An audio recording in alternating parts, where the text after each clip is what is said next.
حضرت ابو سفیان رضی اللہ تعالیٰ عنہ، حضرت صخر بن حرب رضی اللہ تعالیٰ عنہ۔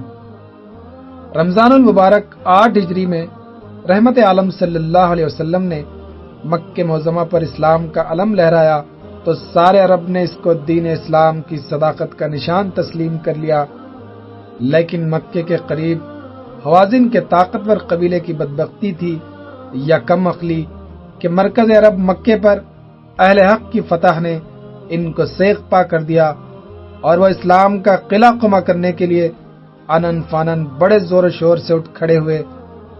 انہوں نے اپنے ساتھ نظر اور جشن کے قبیلوں کو بھی ملا لیا اور بڑے جوش و خروش کے ساتھ مکے کی طرف بڑھے۔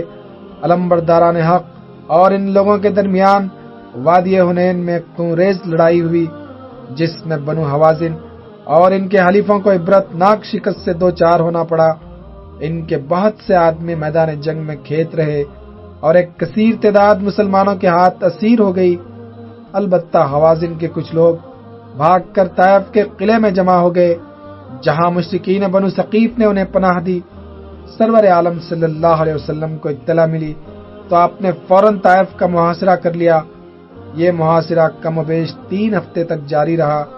اس دوران میں مسلمانوں نے قلعے پر بار بار حملے کیے، لیکن ہر بار اہل قلعہ کی بے پناہ آتش باری اور تیر اندازی نے انہیں پیچھے ہٹنے پر مجبور کر دیا۔ ایسے ہی ایک حملے میں ایک معمر لیکن چاق و چوبند اور قوی صاحب رسول پیش تھے کہ یکایک دشمن کا ایک تیر ان کی آنکھ میں لگا، جس سے آنکھ کا ڈھیلا حلقے چشم سے باہر نکل کر لٹکنے لگا۔ یہ صاحب اسی حالت میں رسول اکرم کی خدمت میں حاضر ہوئے۔ آپ نے ان کو دیکھ کر فرمایا، اگر آپ کی خواہش ہو تو میں دعا کروں کہ آپ کی آنکھ اچھی ہو جائے، لیکن اگر آپ پسند کریں اور صبر کریں تو اللہ تعالیٰ اس کے صلے میں آپ کو جنت دے گا۔ وہ صاحب حضور کا ارشاد سن کر اپنی تکلیف بھول گئے، رخسار پر لٹکتے ہوئے آنکھ کے ڈھیلے کو کاٹ کر پرے پھینک دیا اور عرض کیا، یا رسول اللہ، میرے ماں باپ آپ پر قربان، میں جنت چاہتا ہوں۔ یہ صاحب رسول جنہوں نے ساقی کوثر سے جنت کی نوید پا کر اپنی آنکھ کا اچھا ہونا پسند نہ کیا اور صبر کو ترجیح دی، قریش کے نامور سردار حضرت صخر بن حرب اموی تھے، جو تاریخ میں اپنی کنیت ابو سفیان سے مشہور ہیں۔ ان کی ایک اور کنیت ابو حنظلہ بھی تھی، لیکن اس نے شہرت نہیں پائی۔ حضرت ابو سفیان صخر بن حرب قریش کے نہایت مقتدر اور بارسوخ خاندان بنو امیہ کے سردار تھے۔ وہ سرور کائنات صلی اللہ علیہ وسلم کے ہمجد تھے اور ان کا نسب چوتھی پشت میں حضور کے نسب سے مل جاتا ہے۔ قریش کے گھرانوں میں سب سے ممتاز، بااثر، شریف اور معزز گھرانہ بنو ہاشم کا تھا۔ کعبے کی تولیت کے علاوہ سقایا اور رفادہ کی اہم خدمات بھی اسی خاندان سے متعلق تھیں۔ بنو ہاشم کے بعد دوسرا درجہ بنو امیہ کا تھا، جو قریش کے علم برداری، فوجی قیادت اور قافلہ سالاری کے منصب پر فائز تھے۔ اگرچہ بعض روایتوں کے مطابق فوجی کیمپ کا انتظام و انصرام بنو مخزوم کے سپرد تھا، لیکن اپنی جاہ و عشمت، کثرت نفوس، حوصلہ مندی، بہادری اور سوجھ بوجھ کی بدولت بالعموم بنو امیہ ہی قریش کے علمبرداری کے ساتھ سپہ سالاری کا فرض بھی انجام دیتے تھے۔ بہر صورت علمبرداری کی خدمت بنو امیہ میں بالاستقلال تھی۔ قریش کا جنگی نشان رایت العقاب صرف سخت لڑائی کے موقع پر باہر نکالا جاتا اور یہ جنگی پھریرا ہمیشہ بنو امیہ کے سربراہ کے ہاتھ میں ہوتا۔ جس زمانے میں رحمت عالم نے دعوت حق کا آغاز فرمایا، ابو سفیان خاندان بنو امیہ کے سردار تھے اور اسی حیثیت سے وہ قریش کے علمبردار یعنی صاحب عقاب بھی تھے۔ بنو ہاشم اور بنو امیہ کے مابین مدت سے حریفانہ کشمکش چلی آ رہی تھی۔ اس کا آغاز دونوں خاندانوں کے مورث اعلیٰ عبد مناف کی آنکھیں مونتے ہی ہو گیا تھا۔ اس کا سبب یہ ہوا کہ عبد مناف کے بعد ہاشم باپ کے جانشین ہوئے، کیونکہ ان کے بڑے بھائی عبد الشمس باپ کے سامنے ہی فوت ہو گئے تھے۔ امیہ بن عبد الشمس نے چچا کی عمارت کو گوارا نہ کیا اور بڑے بیٹے کی اولاد کی حیثیت سے جانشینی کا دعویٰ کیا، مگر قریش کی پنچایت نے ہاشم کے حق میں فیصلہ دیا۔ چنانچہ امیہ سخت غم و غصے کی حالت میں وطن کو خیر بات کہہ کر شام چلا گیا، اور جب تک ہاشم زندہ رہے وہ واپس نہ آیا۔ ہاشم کی وفات کے بعد ان کے بھائی مطلب اور فرزند عبد المطلب ایک کے بعد دیگر ایک کعبے کے متولی بنے۔ امیہ نے واپس آ کر قریش کی علمبرداری، قافلہ سالاری اور فوجی قیادت کے مناصب پر ہی قناعت کر لی، تاہم اس کے اور اس کی اولاد کے دل میں بنو ہاشم کے خلاف جو کھٹک پیدا ہو گئی تھی وہ دور نہ ہوئی۔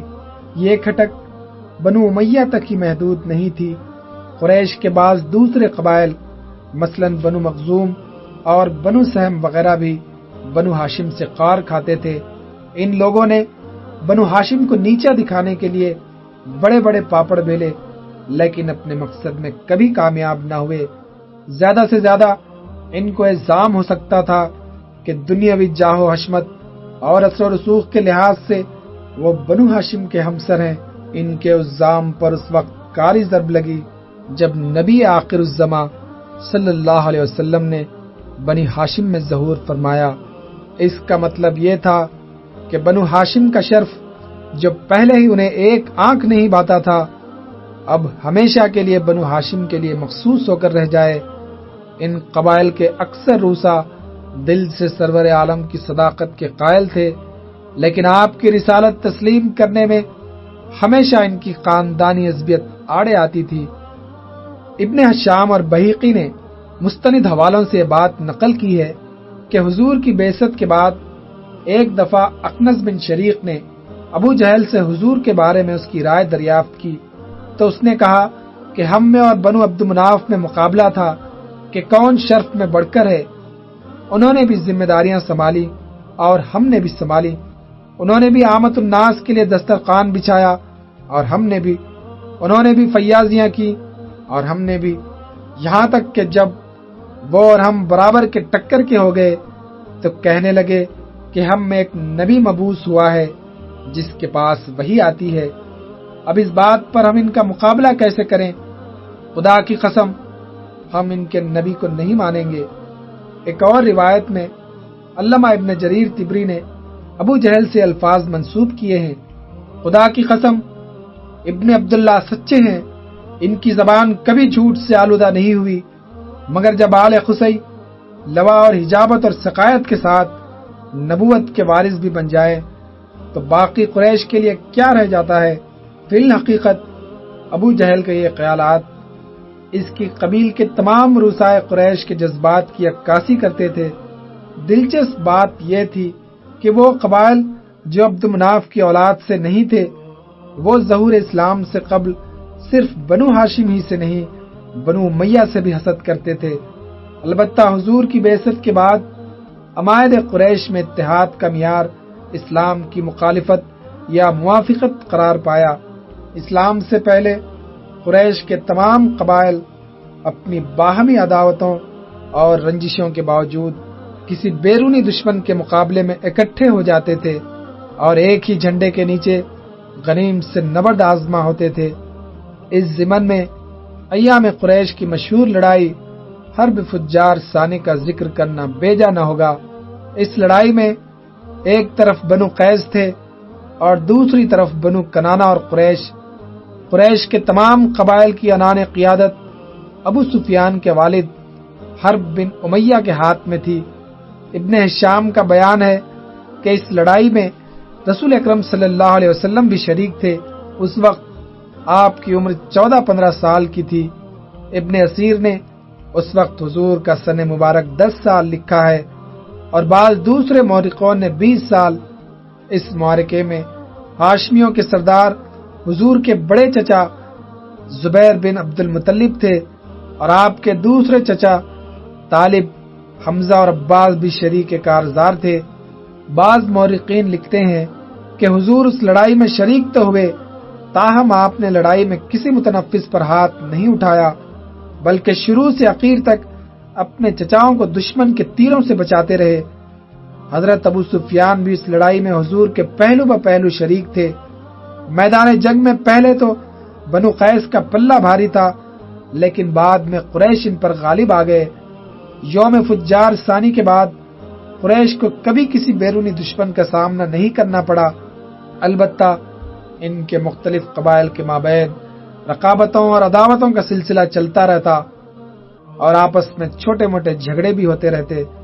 قریش کے ایسے ہی لیل و نہار کے درمیان وہ عظیم ہستی اپنے عرفہ و اعلیٰ کردار کے ساتھ بچپن سے جوانی کی منزلیں طے کر رہی تھی، جس سے بہتر انسان پر کبھی آفتاب طلوع نہیں ہوا، صلی اللہ علیہ وسلم۔ ابو سفیان تقریباً 50 برس کے تھے کہ مکہ معظمہ سے خورشید رسالت طلوع ہوا۔ یہ کوئی معمولی واقعہ نہیں تھا، بلکہ حق اور باطل کے درمیان ایک طویل کشمکش کا نقطہ آغاز تھا۔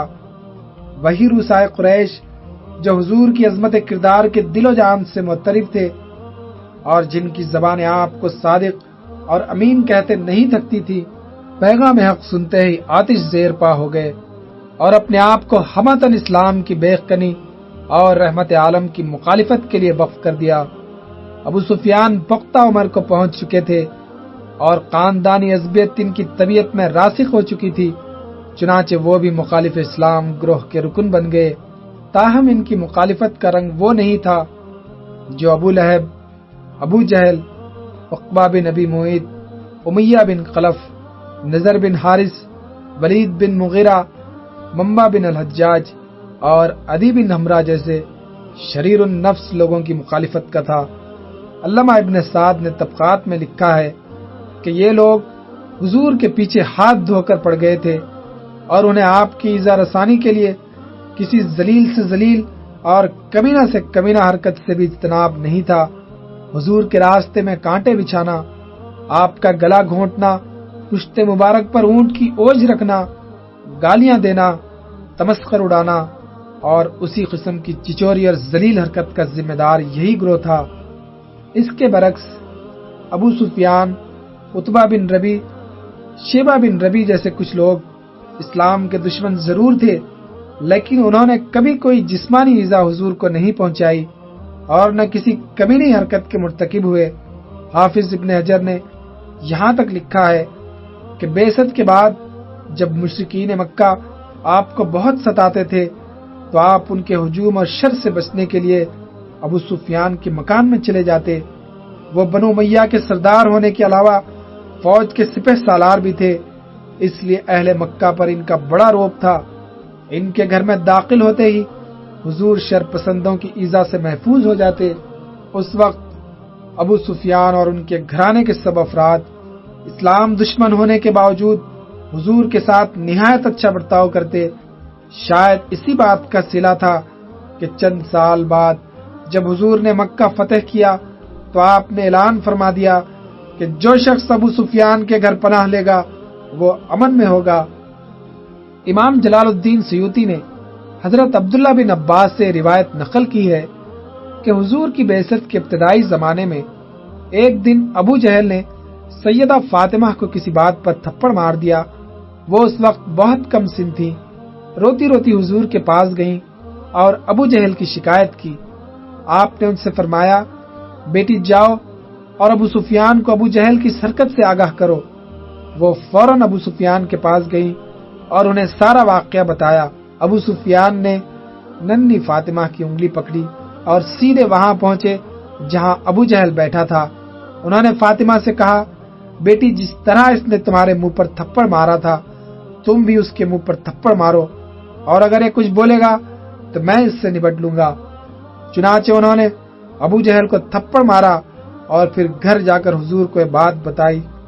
آپ نے اسی وقت دونوں ہاتھ اٹھائے اور دعا کی، الہی ابو سفیان کے اس نیک سلوک کو نہ بھولنا۔ حضور کی اسی دعا کا نتیجہ تھا کہ چند سال بعد ابو سفیان نعمت اسلام سے بہرہ ہوئے۔ بہت سی مستند روایتوں سے معلوم ہوتا ہے کہ ابو سفیان دل سے رسول اکرم کی صداقت کے قائل تھے، مگر دین آبائی کا تعصب اور جاہلی عصبیت ان کے قبول اسلام میں سب سے بڑی رکاوٹ تھی۔ حضرت معاویہ بن ابو سفیان سے روایت ہے کہ حضور کی بعثت کے بعد ایک دفعہ میں اپنے والد ابو سفیان اور ماں ہند کے ساتھ اپنے صحرائی علاقے کی طرف جا رہا تھا۔ میرے والد اور والدہ ایک گدھی پر سوار تھے اور میں ایک دوسری گدھی پر سوار ان کے آگے آگے جا رہا تھا۔ اتفاق سے راستے میں ہمیں رسول اکرم مل گئے۔ میرے والد نے مجھ سے کہا، معاویہ تم اپنی گدھی سے اتر جاؤ تاکہ محمد اس پر سوار ہو جائیں صلی اللہ علیہ وسلم۔ چنانچہ میں اتر گیا اور حضور اس پر سوار ہو گئے۔ پھر آپ نے میرے والد اور والدہ سے مخاطب ہو کر فرمایا، اے ابو سفیان، اے ہند بنت عتبہ، خدا کی قسم تم سب پر ایک دن موت وارد ہوگی، پھر دوبارہ زندہ کر کے اٹھائے جاؤ گے۔ اس وقت جو نیک ہیں وہ جنت میں جائیں گے اور جو بد ہیں وہ دوزخ میں جائیں گے۔ پھر آپ نے سورہ حامیم سجدہ کی پہلی 11 آیات ان کو سنائی۔ اس کے بعد آپ گدھی سے اتر گئے اور میں سوار ہو گیا۔ راستے میں میری ماں نے میرے باپ سے کہا، اس ساحر کی خاطر تم نے میرے بچے کو سواری سے اتارا؟ نعوذ باللہ۔ میرے باپ نے کہا، خدا کی قسم یہ شخص نہ ساحر ہے نہ کذاب۔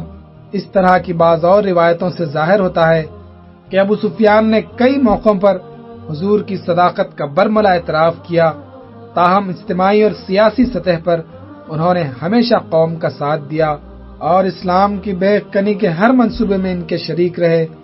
دعوت حق کے اوائل میں قریش کے وفود ایک بعد دیگرے ابو طالب کے پاس حضور کی شکایت لے کر گئے، ان میں ابو سفیان بھی شامل تھے۔ بلا شبہ اسلام کی مخالفت میں وہ اپنی قوم کے ساتھ تھے، لیکن اس کے باوجود انہوں نے حضور سے میل ملاپ کا سلسلہ ہمیشہ قائم رکھا اور وقتاً فوقتاً آپ سے ایسا برتاؤ کیا جو شرافت اور آدمیت کا آئینہ دار تھا۔ جس زمانے میں مشرکین قریش نے بنو ہاشم اور بنی عبد المطلب کو شعب ابی طالب میں محصور کر رکھا تھا، کبھی کبھار کوئی مسلمان یا رحم دل مشرک چوری چھپے محصورین کو کچھ غلہ پہنچا دیتا۔ ایسے ہی لوگوں میں ایک نیک دل شخص حشام بن عمر العامری بھی تھا۔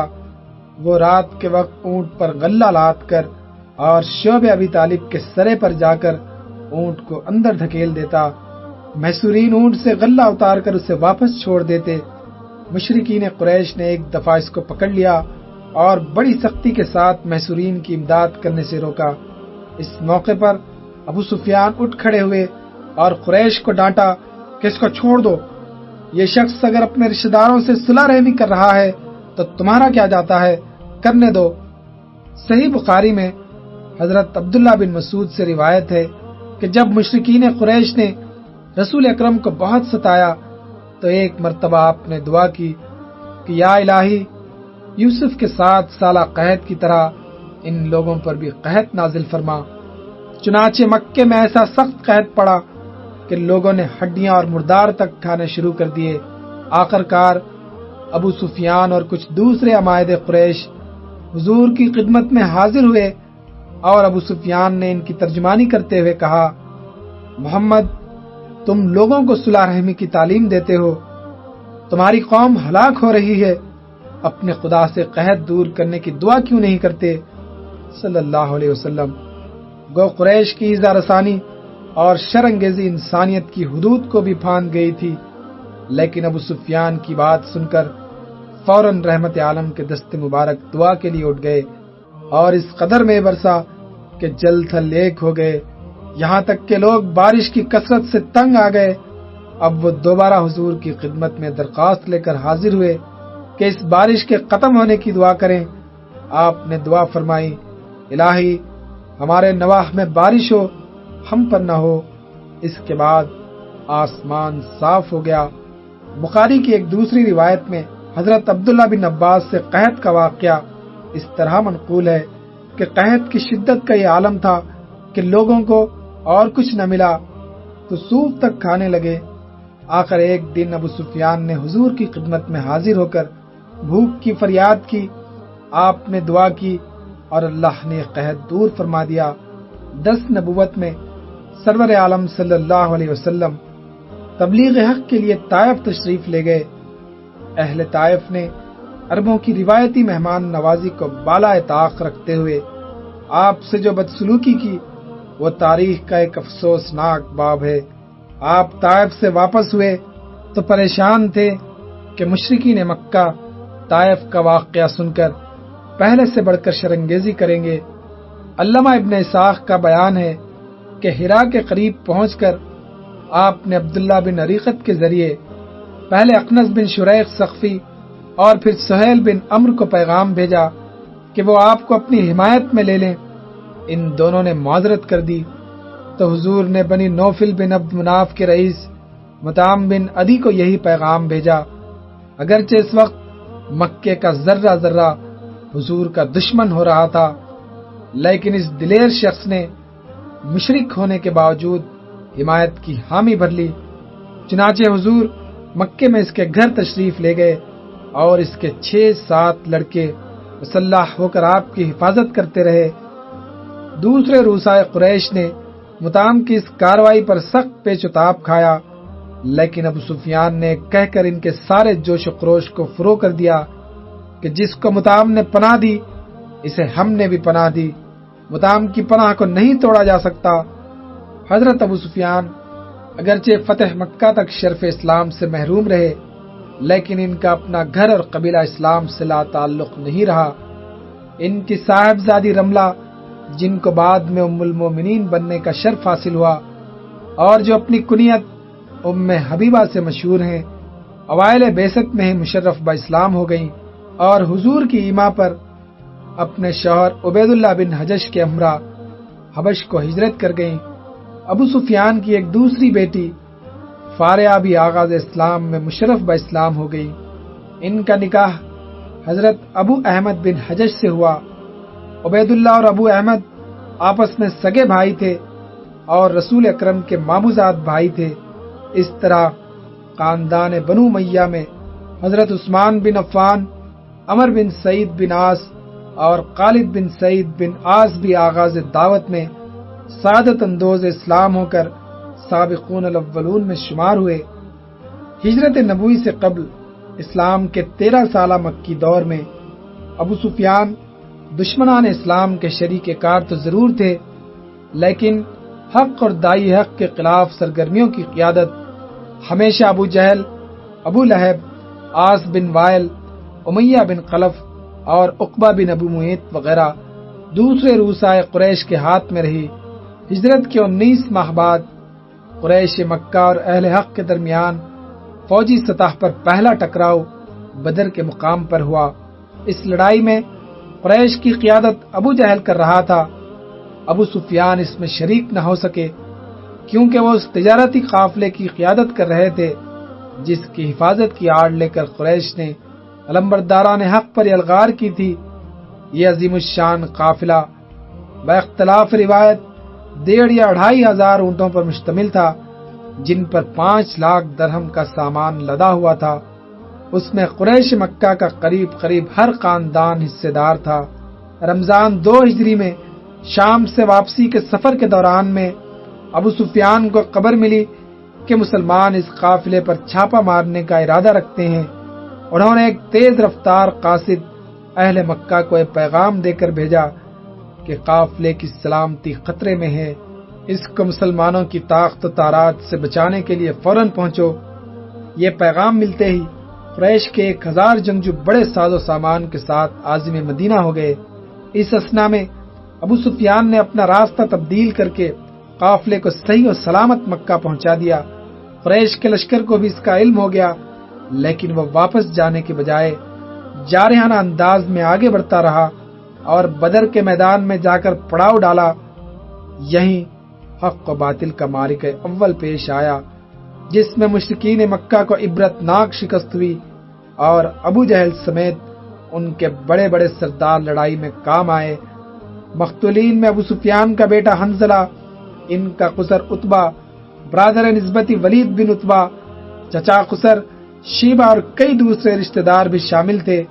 ہزیمت بدر کی خبر مکہ پہنچی تو وہاں ماتم برپا ہو گیا اور اہل مکہ نے بدر کا انتقام لینے کے لیے زور و شور سے تیاریاں شروع کر دیں۔ اب ان کی عنان قیادت ابو سفیان کے ہاتھ میں تھی۔ انہوں نے قسم کھائی کہ جب تک مسلمانوں سے بدلہ نہ لیں گے دنیا کا لطف نہیں اٹھائیں گے۔ 3 ماہ بعد انہوں نے 200 مسلح شتر سواروں کے ساتھ مدینہ منورہ پر چھاپا مارا۔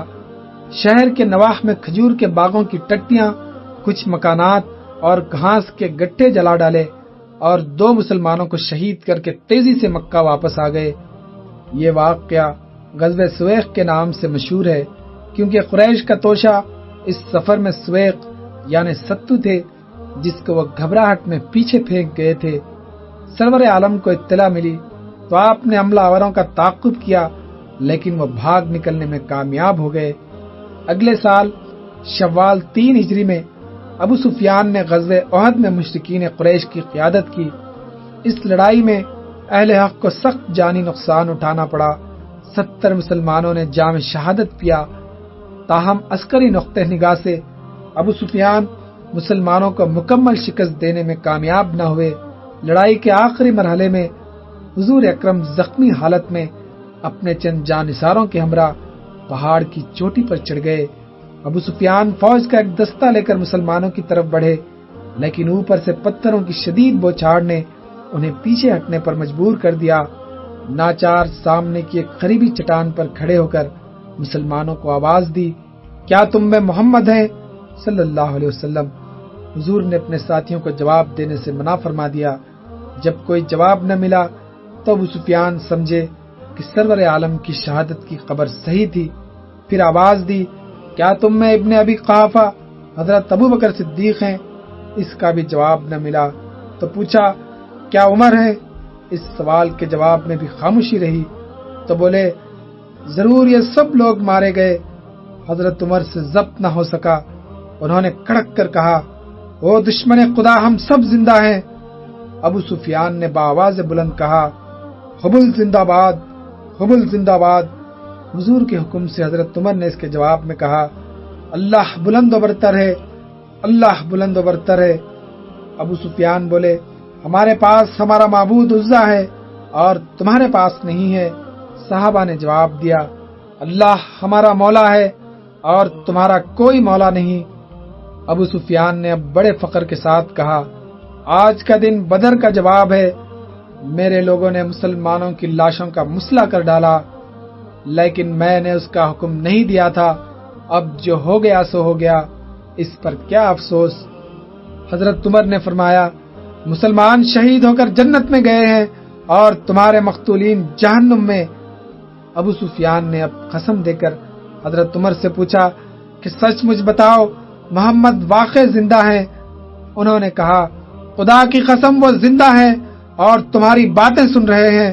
یہ سن کر ابو سفیان نے کہا، مجھے اپنے قمیہ نے بتایا تھا کہ میں نے محمد کو قتل کر ڈالا، لیکن تم کہتے ہو کہ وہ زندہ ہیں، تو یہی صحیح ہوگا، کیونکہ تم ابن قمیہ سے بڑھ کر راست باز ہو۔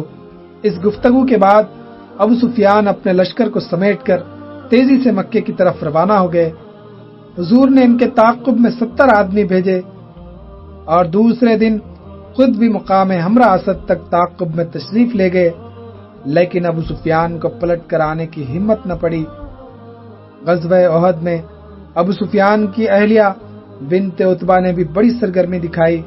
وہ دوسری عورتوں کی ہمراہ اپنے مردوں کو لڑائی پر ابھارتی تھیں۔